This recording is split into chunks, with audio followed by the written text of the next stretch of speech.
I'm going to present my speech to you. And my speech is about social media making you feel lonely. Okay.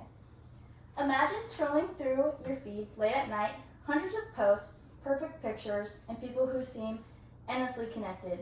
Yet somehow, instead of feeling included, you feel even more alone. Today I want to inform you about how social media affects teen and young adults' mental health. This topic matters. Almost all of us use social media daily, and understanding its psychological impact can help us make healthier choices. According to data reported by Tim Brown, in 2025, the average person spends over 7 hours online every day, and more than 90% of teenagers use social media regularly. With numbers like that, it's truly important to understand with the consistent connectivity how it actually does affect us. In this speech, I'll explain 1, how social media contributes to loneliness and low self-esteem, 2, how excessive screen time affects mental health and real-world skills, and 3, how intentional digital habits and digital wellness programs can help restore balance.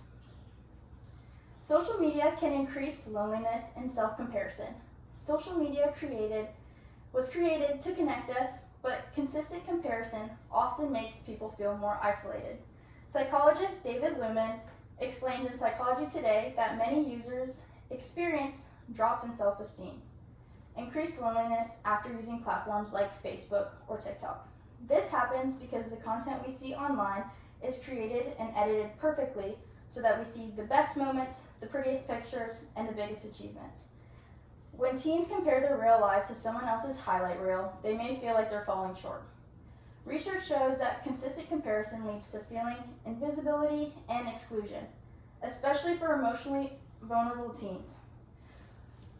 Instead of connection, the search for likes and comments becomes a substitute for real interaction, leaving many young people feeling disconnected while surrounded by hundreds of followers.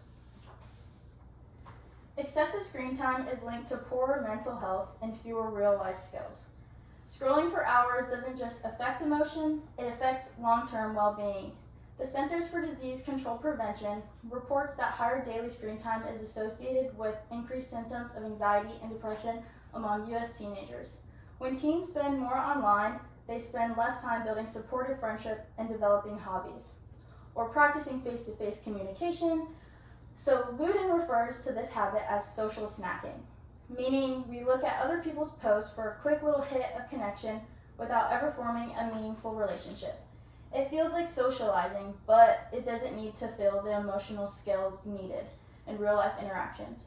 Over time, social media can replace genuine friendships and superficial engagement after making loneliness even stronger.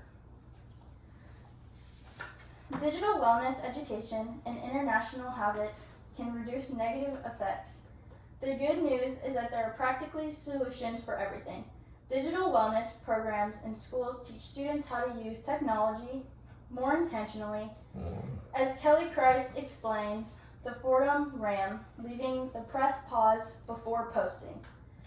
This helps students understand why they want online approval and how to avoid relying on it. Simple habits like setting app limits, silencing notifications, or creating phone-free hours in person can increase mindfulness and lower stress. Schools also encourage teens to join in-person activities such as clubs, volunteering, or outdoor events.